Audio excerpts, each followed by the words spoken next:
अस्सलाम वालेकुम स्टूडेंट्स। आज हम लेक्चर नंबर 12 डिस्कस करेंगे जिसका टॉपिक है टेंजेंट प्लेन टू सरफेसेस, यानी टेंजेंट प्लेन्स को इसके अंदर हमने डिस्कस करना है। तो सबसे पहले तो हम इक्वेशन ऑफ सर्कल जो है उसकी डिफरेंट फॉर्म्स देखते हैं, जो आप मैथ 101 के अंदर भी ये पढ़ के आए हैं।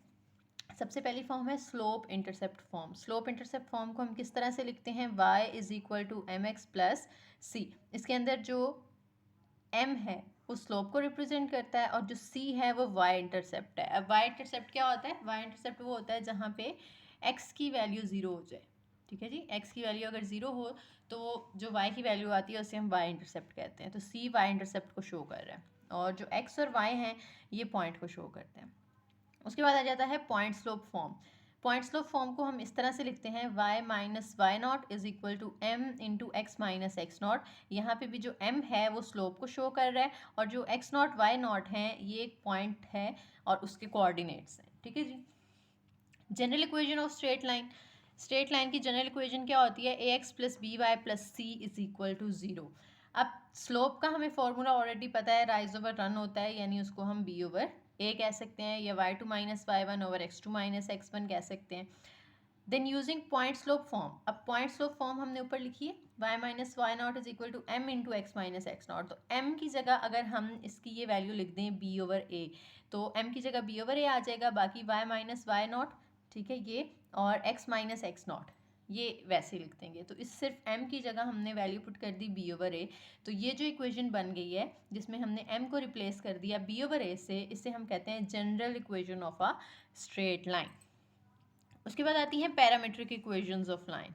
किसी लाइन की पैरामीट्रिक इक्वेशंस अगर आपने लिखनी है तो वो दो होती हैं, x की फॉर्म में और y की फॉर्म में। जो x की फॉर्म में होती है वो होती है x is equal to x not plus a t and y is equal to y not plus b t.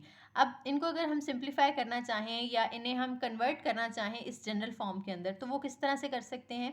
अब यहाँ से देखें तो एक्स नॉट प्लस हो रहा है, एक्स के साथ जाके माइनस हो जाएगा, यहाँ ए टी रह जाएगा। और टी की वैल्यू निकालनी हो अगर हमने, तो ए यहाँ पे मल्टीप्लाई हो रहा है, दूसरी साइड पे जाके डिवाइड हो जाएगा। सिमिलरली आप y में से भी t की वैल्यू निकाल लें, यानी पहले y नॉट जाके माइनस कर दें और b वहाँ मल्टीप्लाई हो रहा है तो यहाँ लाके डिवाइड कर दें। अब क्योंकि इनकी दोनों की एक साइड इक्वल है, यानी t और t, और अगर हम दोनों को कंपेयर करें तो इनकी अगर ये राइट हैंड साइड इक्वल है तो लेफ्ट हैंड साइड को भी इक्वल होना चाहिए। तो लेफ्ट हैंड साइड्स को आपने आपस में इक्वल रख दिया, x minus x not over a equal to y minus y not over b. अब ये जो b है ये यहाँ पे डिवाइड हो रहा है, इधर आएगा तो मल्टीप्लाई होगा, तो b over a will be into x minus x naught will be equal to y minus y naught. और ये सेम ऐसी इक्वेशन बन गई है जिसको हमने general equation of straight line कहा था। तो ये हमने देखा कि ये जो पैरामीट्रिक इक्वेशंस थी उनको हमने कन्वर्ट कर दिया जनरल इक्वेशन के अंदर। ठीक है जी। उसके बाद आता है equation of line in three dimensional. Three dimensional के अंदर अगर आपने इक्वेशन ऑफ लाइन को डिस्कस करना है, अभी पहले जो हमने किया है वो 2D के अंदर था, यानी सिर्फ x और y था। थ्री डायमेंशनल के अंदर एक्स वाई के साथ z भी ऐड हो जाता है, बाकी सारा मेथड तो सेम होगा। ठीक है, इक्वेशन भी सेम तरीके से बनेगी, x is equal to x not plus a t, y is equal to y not plus b t, और तीसरा यहाँ पे कोऑर्डिनेट ऐड हो जाएगा जिसको हम z से रिप्रेजेंट कर रहे हैं, z is equal to z naught plus c t, a b c. अब ये और ये तो वैसे ही हमने टी को सेपरेट कर लिया, ठीक है, जैसे हमने पिछले पेज पे किया एक्स और वाई को।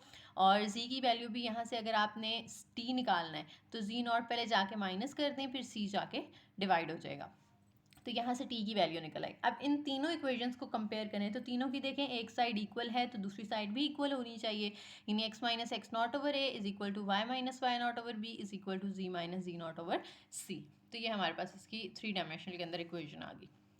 अब एग्जाम्पल करते हैं। एग्जाम्पल के अंदर है find parametric equations of line through A and parallel to vector v, यानी वेक्टर भी गिवन है और पॉइंट भी गिवन है और हमने पैरामीट्रिक इक्वेशंस फाइंड करनी है। पैरामीट्रिक इक्वेशंस फाइंड करने के लिए हमने इनके अंदर वैल्यूज पुट करनी है ना। ये जो इक्वेशन है x is equal to x not plus a t, तो अब देखें x not y not z not ये तो हमें दिया हुआ यहाँ पे, यानी 2 4 3। साथ में हमें ए बी सी की वैल्यू चाहिए, ठीक है। तो ए बी सी की वैल्यू कहाँ से आएगी? वो इस वेक्टर में से आएगी। आई का जो कोएफिशिएंट होता है वो ए की वैल्यू होती है, जे का कोएफिशिएंट बी की वैल्यू होती है और के का कोएफिशिएंट सी की वैल्यू होती है। तो यहाँ पे हमने सारी वैल्यूज लिख ली, ये एक्स नॉट की वैल्यू है, ये 4 वाई नॉट की वैल्यू है, 3 जो है वो जी नॉट की वैल्यू है। इसी तरह से जो वेक्टर है उसमें से आई का कोएफिशिएंट 4 है तो ए की वैल्यू 4 हो जाएगी, जे क्योंकि यहाँ पे नहीं है तो बी की वैल्यू हमने 0 लिख दी, और के का कोएफिशिएंट -7 है तो सी की वैल्यू -7 आ गई। अब सारी रिक्वायर्ड चीज़ें हमारे पास हैं। अब हम पैरामीट्रिक इक्वेशन अगर लिखना चाहें तो ये तीनों इक्वेशंस लिखेंगे और इनके अंदर वैल्यूज पुट कर देंगे। ठीक है जी। x is equal to x nought की जगह हम क्या पुट करेंगे, 2 पुट करेंगे, प्लस a की जगह हम 4 पुट करेंगे, तो ये बन जाएगा 2 + 4t। ठीक है जी। तो ये हमने इक्वेशन लिख दी, x is equal to 2 + 4t। इसी तरह से y की वैल्यू जब आपने फाइंड करनी है तो ये y की यहाँ पे y नॉट की वैल्यू पुट करेंगे और b की वैल्यू पुट करेंगे। तो y नॉट क्योंकि 4 है और b 0 है तो 4 + 0t। और इसी तरह से z की जब आपने इक्वेशन फाइंड करनी है तो z नॉट + ct, और z नॉट हमारे पास यहाँ पे 3 है और c -7 है, तो 3 - 7t सॉरी। तो ये तीनों पैरामीट्रिक इक्वेशंस आ गई हमारे पास।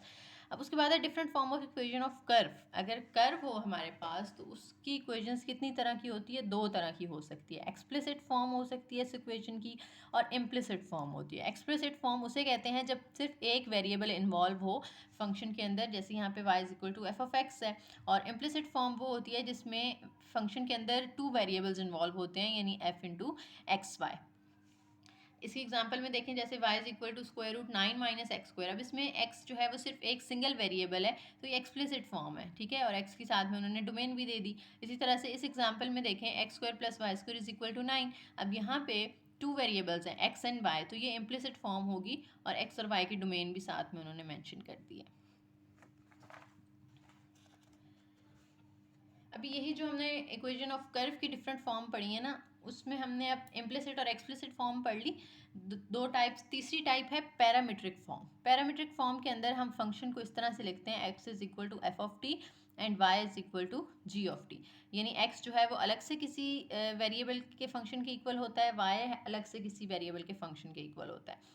तो एग्जाम्पल इसकी देख लेते हैं। x is equal to 3 cos theta, y is equal to 3 sin theta, और जो थीटा है उसकी डोमेन उन्होंने दे दिया कि वो 0 से पाई के दरमियान वैल्यू उसकी।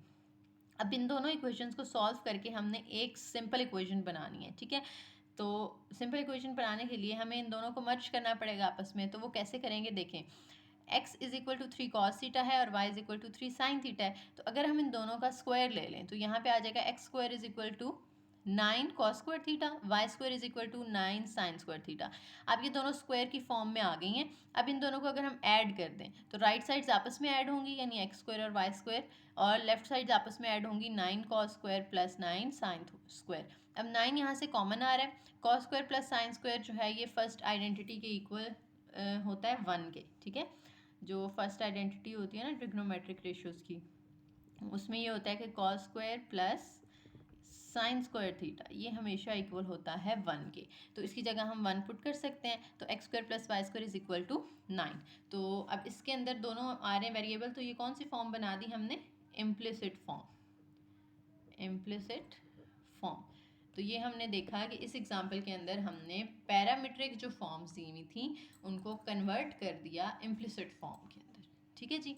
अब चौथी टाइप जो है वो है पैरामीट्रिक वेक्टर फॉर्म। वेक्टर के अंदर क्या होगा, यानी जो फंक्शंस हैं उनके साथ i और j मेंशन कर देंगे हम।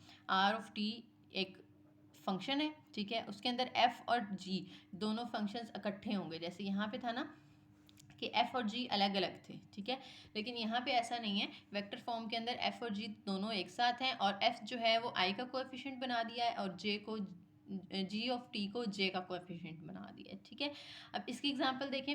r(t) is equal to 3 cos i plus 3 sin j, और थीटा की साथ में डोमेन भी दे दी।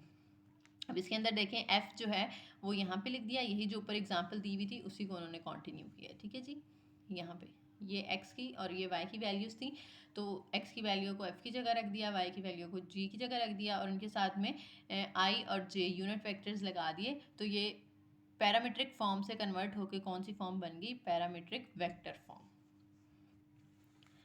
नेक्स्ट है जी इक्वेशन ऑफ अ प्लेन। किसी प्लेन की इक्वेशन क्या होती है, a plane can be completely determined if we know its one point and direction of perpendicular to it. किसी भी प्लेन को कम्प्लीटली हम तब डिटरमिन कर सकते हैं अगर हमें उसका एटलीस्ट एक पॉइंट पता हो और उसकी डायरेक्शन पता हो जो उसके परपेंडिकुलर है। Point normal form of equation of plane. Equation of plane की पॉइंट नॉर्मल फॉर्म हमें यहाँ पे डिस्कस करनी है। उसकी इक्वेशन होती है a into x minus x not plus b into y minus y not plus c into z minus z not. अब x not y not z not ये यहाँ पे क्या है, तीनों पॉइंट हैं एक्स वाई जी जो भी हमें दिया होगा, ठीक है। This equation can also be written as, इस इक्वेशन को अगर हम ओपन कर दें ना, ए एक्स के साथ भी मल्टीप्लाई हो जाएगा, ए एक्स नॉट के साथ भी मल्टीप्लाई हो जाएगा, ठीक है। प्लस इसी तरह से बी वाई के साथ और बी वाई नॉट के साथ भी मल्टीप्लाई हो गया, और सी को भी अंदर दोनों जी के साथ मल्टीप्लाई कर दें। उसके बाद ये जो ए एक्स बी वाई सी जी यानी ये जो तीनों पॉजिटिव वैल्यूज़ हैं वो यहाँ रखी, और जो तीनों नेगेटिव हैं वो आप इधर कर दें, ठीक है। और अब ये जो तीनों नेगेटिव वैल्यू हैं यानी x not y not z nought वाली, उसको आप डी से रिप्लेस कर दें, तो डी जो है हम यहाँ पे कह सकते हैं कि डी इक्वल है minus a x nought minus b y nought minus c z nought. तो ये एक जनरल पॉइंट नॉर्मल फॉर्म बन जाती है हमारे पास इक्वेशन ऑफ प्लेन की, ठीक है। तो ये दोनों फॉर्म्स आपको याद होनी चाहिए, इस दोनों तरीके से हम इसको लिख सकते हैं, और अगर इस तरह से हो तो आपको पता हो कि डी जो है वो किसके इक्वल है। अब एग्जाम्पल देखें, find equation of plane through 3 -1 7 यानी x नॉट y नॉट z नॉट दिया हुआ है and perpendicular to vector x। अब यहाँ पे ये a b और c दिया हुआ है, तो हम x नॉट y नॉट z नॉट की वैल्यू हमने लिख ली 3 -1 7 और a b c की वैल्यू भी लिख ली जो कि है 4 2 -5, ठीक है जी। वैल्यूज़ लिखने के बाद अब हमने फाइंड करनी है इक्वेशन ऑफ प्लेन। तो इक्वेशन ऑफ प्लेन फाइंड करने के लिए हम ऊपर फॉर्मूला दो तरीके से पढ़ चुके हैं, तो जो मर्जी आप यूज़ कर लें।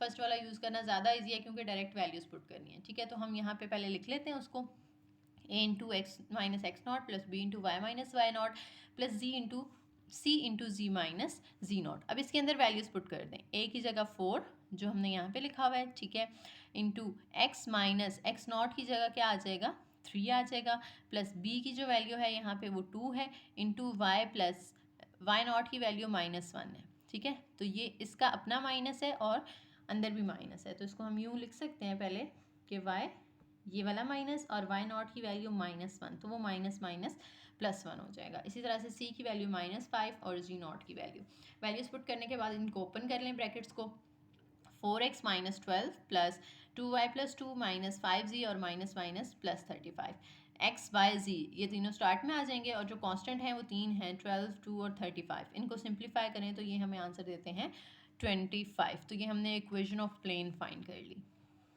उसके बाद नेक्स्ट टॉपिक है general equation of straight line. General equation of straight line जो है उसको हम इस तरह से लिखते हैं x plus b y plus c is equal to 0। Let two equations be ax1 by1 and c and ax2 by2 plus c। ये दो लाइंस हैं हमारे पास, फॉर एग्जांपल दो स्ट्रेट लाइंस हैं और उन दोनों की इक्वेशंस हमने यहाँ पे लिख ली हैं। अगर हम दोनों इक्वेशंस को माइनस करते हैं ना, यानी 2 में से फर्स्ट माइनस कर दें, तो सेकंड हम लिखेंगे माइनस लगा के फर्स्ट लिखेंगे। जब माइनस लगाया तो अंदर वाले साइन जो हैं वो चेंज हो जाएंगे। अब उसके बाद आप ax2 ax1 इनको इकट्ठा कर लें, by2 by1 इनको इकट्ठा कर लें, और ये जो c माइनस सी है उनको इकट्ठा कर लें। अब c और c तो यहाँ पे कैंसिल हो गए, इन दोनों में से a कॉमन आ रहा था और इन दोनों में से b कॉमन आ रहा था, तो वो हमने कॉमन लेके लिख लिया। तो ये हमारे पास आ गई स्ट्रेट लाइन की जनरल इक्वेशन, ठीक है। इस तरह से भी हम उसको लिख सकते हैं और इस तरह से भी लिख सकते हैं, ठीक है। अब ये तो हमारे पास दो लाइंस की आई है ना, अगर दो लाइंस एक साथ आ जाएं तो फिर किस तरह से लिखते हैं। और अगर हमने उसकी वेक्टर फॉर्म लिखनी है तो ये जो x2 माइनस x1 है इसके साथ i लगा देंगे और y2 माइनस y1 के साथ j लगा देंगे, यानी यूनिट वेक्टर्स लगा दिए तो ये वेक्टर फॉर्म बन गई। और अगर नहीं लगाए ए बी कोएफिशिएंट लगा दें तो वो हमारे पास जनरल फॉर्म होती है टू स्ट्रेट लाइंस की।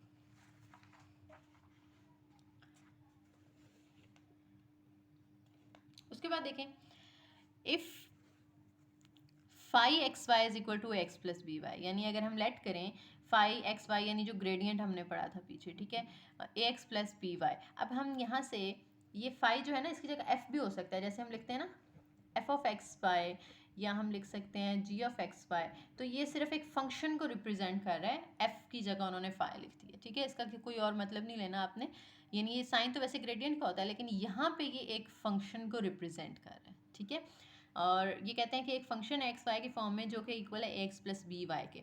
तो अगर आप उसके पार्शियल डेरिवेटिव्स लेते हैं यानी फाई एक्स, जैसे एफ के पार्शियल डेरिवेटिव्स हमने लेने थे तो हम उनको लिखते थे एफ एक्स और एफ वाई। इसी तरह से फाई के जब लेंगे तो हम लिखेंगे फाई एक्स और phi y. With respect to x जब हम डिफ्रेंशिएट करेंगे तो ए तो कांस्टेंट है बाहर आ जाएगा, एक्स का डेरिवेटिव 1 हो जाएगा और वाई वाली वैल्यू कांस्टेंट है वो तो वैसे ही 0 हो जाएगी, तो इसलिए फाई एक्स ए आ गया और 5y जब आपने फाइंड करना है तो ये तो कांस्टेंट है, ये 0 हो जाएगा, b इंटू वाई का 1 आ जाएगा, तो b इंटू 1 b। अब ग्रेडियंट अगर आप लिखते हैं यानी डेल्टा फाई, तो वो वेक्टर फॉर्म होती है, ठीक है। ये जो है वो सिंपल फॉर्म थी, जनरल फॉर्म थी, ये वेक्टर फॉर्म होगी जब आप उसके साथ डेल्टा लगा देते हैं।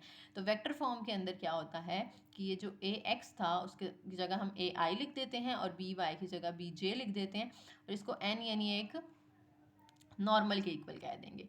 और यहाँ पे हम कह सकते हैं कि जो वेक्टर v है, ठीक है, और जो ये डेल्टा फाई है, इन दोनों का डॉट प्रोडक्ट 0 होता है क्योंकि n और v दोनों परपेंडिकुलर हैं। ये n के इक्वल है ना, तो हम कह सकते हैं कि ये n की वैल्यू है और v जो है वो कोई भी वेक्टर है। अगर ये दोनों परपेंडिकुलर होंगे तो उनकी डॉट प्रोडक्ट इक्वल टू 0 होगी। ये हम पढ़ते हैं उसके अंदर स्केलर प्रोडक्ट के अंदर, कि स्केलर प्रोडक्ट के अंदर ये होता है कि जब भी दो वेक्टर्स की डॉट प्रोडक्ट 0 आती है तो हम कहते हैं कि वो दोनों एक दूसरे के परपेंडिकुलर हैं।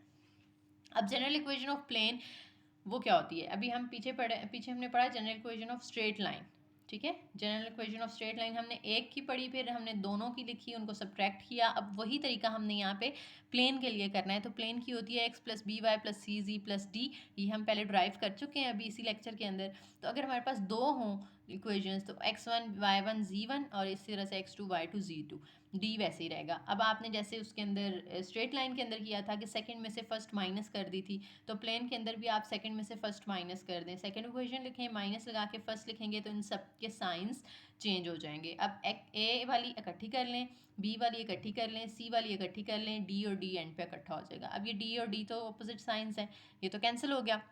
अब इन दोनों में से ए कॉमन आ रहा है तो अंदर x2 माइनस x1 बचेगा, यहाँ से b कॉमन आ रहा है, y2 माइनस y1, यहाँ से c कॉमन लेंगे तो z2 माइनस z1। तो ये हमारे पास जनरल इक्वेशन आ गई प्लेन की, जब दो इक्वेशंस हों हमारे पास या दो प्लेन्स हों। तो इसी तरह से अगर हमने इसको वेक्टर फॉर्म के अंदर शो करना है तो वेक्टर फॉर्म के अंदर क्या करेंगे, ये ए बी सी हटा देंगे और उनकी जगह आई जे के लगा देंगे, ठीक है। तो ये इसकी वेक्टर फॉर्म हो गई। अब इसे अगर हमने फाई की फॉर्म में शो करना है, जैसे हमने ऊपर ये लाइन के लिए किया था फाई एक्स वाई, अब प्लेन के अंदर तो तीन होते हैं ना, तो फाई एक्स वाई जी आ जाएगा, a x plus b y plus c z. Phi x find करेंगे पार्शियल डेरिवेटिव, तो वो ए इंटू 1 प्लस ज़ीरो।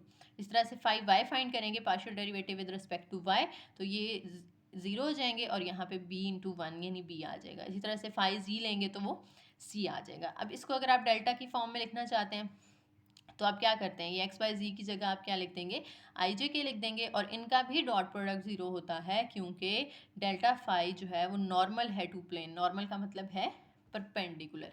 तो यहाँ पे भी हम वही सेम चीज़ लिख सकते हैं कि डेल्टा फाई एंड वी ये दोनों क्या हैं, एक दूसरे के परपेंडिकुलर। उसके बाद बात आती है जी gradients and tangents to surfaces. किसी सरफेस का ग्रेडियंट या टेंजेंट जब आपने फाइंड करना हो तो कैसे फाइंड करते हैं, ठीक है। ग्रेडियंट जो है वो स्लोप की तरह का ही होता है। F x y is equal to c एक फंक्शन है जो कि कांस्टेंट है। If z is equal to f of x y, यानी हम कहते हैं जैसे हम अक्सर पहले लिखते थे ना कि एफ ऑफ एक्स जो है फॉर एग्जांपल इक्वल है एक्स स्क्वायर के, और हम कह देते हैं कि y एफ ऑफ एक्स के इक्वल होता है, तो हम इसकी जगह लिख सकते हैं y, तो y इक्वल हो जाएगा एक्स स्क्वायर के।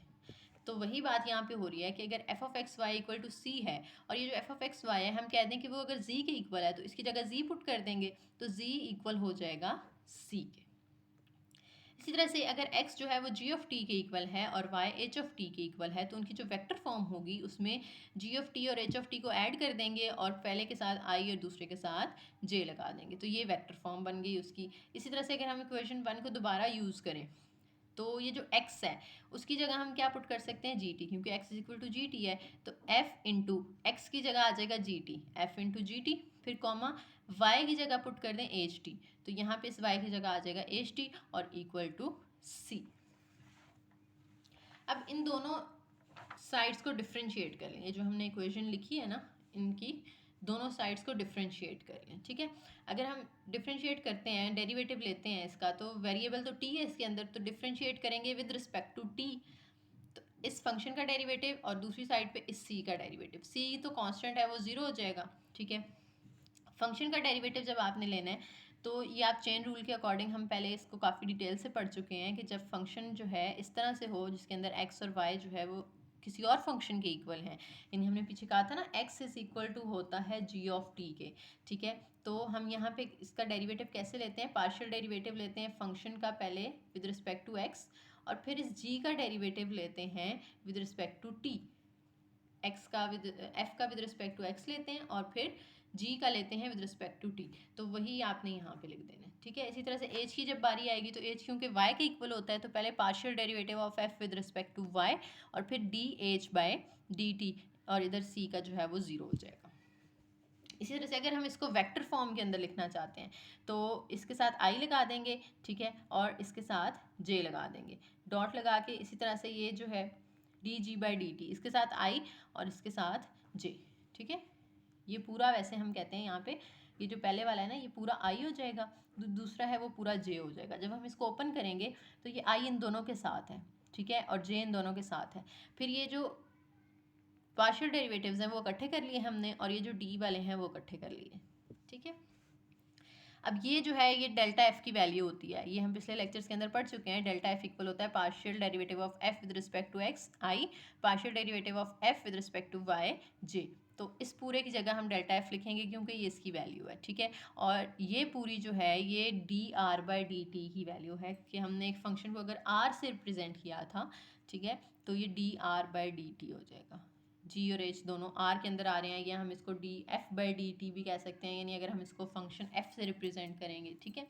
सो delta f is normal to tangent vector d r by d t. क्योंकि इन दोनों का डॉट प्रोडक्ट 0 आ रहा है इसलिए हम कहते हैं कि डेल्टा एफ जो है वो परपेंडिकुलर है d r by d t के। उसके बाद है टेंजेंट प्लेन। टेंजेंट प्लेन की एग्जांपल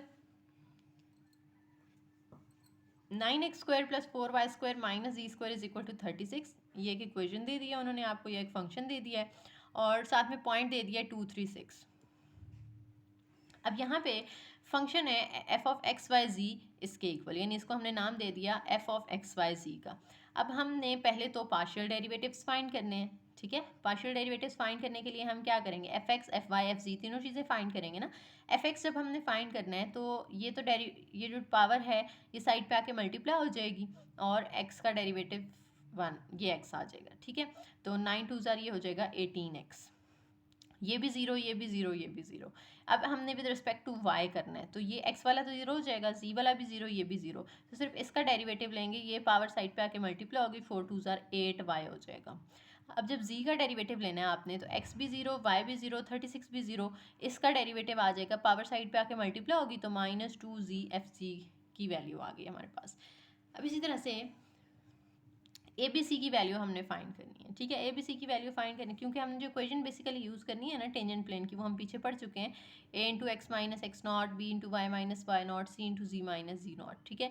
तो यहाँ पे ए बी सी की वैल्यू हमें पता होनी चाहिए। तो ए जो है ना वो एफ ऑफ एक्स पी के इक्वल है, इसलिए हमने पहले एफ ऑफ एक्स फाइंड किया, ठीक है। अब पी का मतलब है कि ये जो पी के अंदर एक्स की वैल्यू है ना वो इस एफ एक्स के फंक्शन के अंदर पुट कर दें।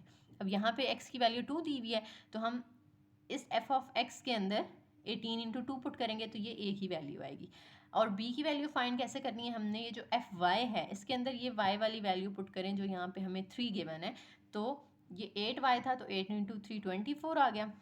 इसी तरह से एफ जी लिखेंगे और सी की वैल्यू फाइंड करने के लिए जो जी की इधर वैल्यू दी हुई है हमें 6, वो यहाँ पुट करेंगे तो इसका आंसर आ गया। अब इसके अंदर सारी वैल्यूज़ पुट कर दें, ए बी सी की वैल्यू हमने ये निकाल ली है, x not y not z nought हमें यहाँ पे ऊपर पॉइंट के अंदर दिया हुआ है, ये सारी वैल्यूज़ पुट कर दें। ए की जगह ये 36, ठीक है, x as it is, x nought की जगह 2 तो x -2। इसी तरह से b की वैल्यू, y नॉट की वैल्यू, c की वैल्यू और z नॉट की वैल्यू। वैल्यूज पुट करने के बाद ब्रैकेट्स ओपन कर दें, 36 को अंदर दोनों के साथ अलग अलग मल्टीप्लाई करेंगे, 24 को भी दोनों के साथ और 12 को भी दोनों के साथ। अब x, y और z ये तीनों अलग कर लें और कांस्टेंट क्योंकि यहाँ पे 3 है, 72 72 और ये 72, तो एक प्लस का एक माइनस का कैंसिल, तो ये एक माइनस वाला बच जाता है। अब इनमें कुछ कॉमन आ रहा है, 12 कॉमन आ रहा है, ठीक है, 12 कॉमन ले लें तो अंदर ये वैल्यू बचती है आपके पास। अब ये 12 यहाँ मल्टीप्लाई हो रहा है, दूसरी साइड पे जाके डिवाइड हो जाएगा, इसको डिवाइड कर दें तो ये आपके पास टेंजेंट की लाइन आ गई, टेंजेंट प्लेन की इक्वेशन आ गई, ठीक है। मजीद एक और एग्जाम्पल कर लेते हैं इसी से related, z is equal to x cos y minus y e पार एक्स, और x not y not z not की वैल्यू हमें 0 0 0 दी हुई है, ठीक है जी। अब पहले तो एफ एक्स फाइंड करेंगे, एफ एक्स फाइंड करने के लिए क्या करना पड़ेगा हमें यहाँ पे, x का डेरिवेटिव 1 और cos y क्योंकि कांस्टेंट है तो cos y बाहर आ जाएगा, अंदर x का डेरिवेटिव 1 आ जाएगा। और इसके अंदर जो y है वो कांस्टेंट है, बाहर आ जाएगा। e पर x का डेरिवेटिव e पर x ही होता है, e के बगैर सिर्फ x का लेंगे तो 1 आ जाएगा। और z का डेरिवेटिव 0 हो जाएगा क्योंकि ये यहाँ पे कांस्टेंट है। इसी तरह से एफ वाई निकालना है, जब आपने x कांस्टेंट है ये बाहर as it is, cos y का डेरिवेटिव होता है माइनस साइन y, और माइनस e पर x कांस्टेंट है वो एज इट इज, और y का 1 हो जाएगा तो 1 यहाँ पे लिखने की ज़रूरत नहीं है। इसी तरह से जब एफ जी फाइंड करना है तो ये एक्स वाई और ये एक्स वाई वाली वैल्यू 0 हो जाएंगी, सिर्फ z का डेरिवेटिव वो यहाँ पे माइनस 1 आ जाएगा। अब हमने ए बी सी की वैल्यूज़ भी तो फाइंड करनी है, ठीक है। तो a की वैल्यू फाइंड करनी है, b की करनी है और c की करनी है। तो a की वैल्यू फाइंड करने के लिए एफ एक्स के अंदर ये वाला पॉइंट पुट करते हैं, तो ये cos 0 और y की जगह भी 0 और e पर x की जगह भी 0, ये तो सारा 0 हो गया। और cos 0 क्योंकि 1 होता है तो ये आंसर 1 आ गया। अब b की वैल्यू फाइंड करने के लिए एफ वाई के अंदर ये वाला पॉइंट पुट करना है।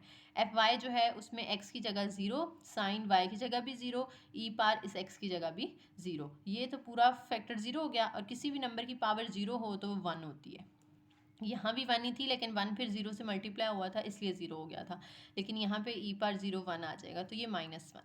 इसी तरह से एफ जी जब आपने फाइंड किया है वो हमारे पास आया -1, तो c की वैल्यू ये -1 ही रहेगी क्योंकि इसके अंदर तो हम ये पॉइंट नहीं पुट कर सकते ना, इसमें x y z कुछ भी नहीं है, ये पहले से ही कांस्टेंट था, वो एज इट इज़ आ जाएगा। अब टेंजेंट प्लेन की जो इक्वेशन है वो लिख लें और उसके अंदर वैल्यूज़ पुट कर दें। a की जगह पुट कर दें ये एफ ऑफ एक्स के अंदर जो हमने पॉइंट पुट किया तो वो हमारे पास आंसर आया 1, ठीक है। तो a की जगह ये 1 और x माइनस एक्स नॉट की जगह ये जो पॉइंट दिया हुआ था वो 0, ठीक है। इसी तरह से b की जगह एफ वाई वाला जो हमने ये निकाला है वो पुट कर दें, जो कि क्या आया है -1 और y माइनस वाई नॉट की जगह 0, ठीक है जी। तो ये y बच गया। इस तरह से अब z की वैल्यू और z माइनस z नॉट की वैल्यू 0। अब x minus y minus z, ये हमारे पास इक्वेशन ऑफ टेंजेंट प्लेन आ गई।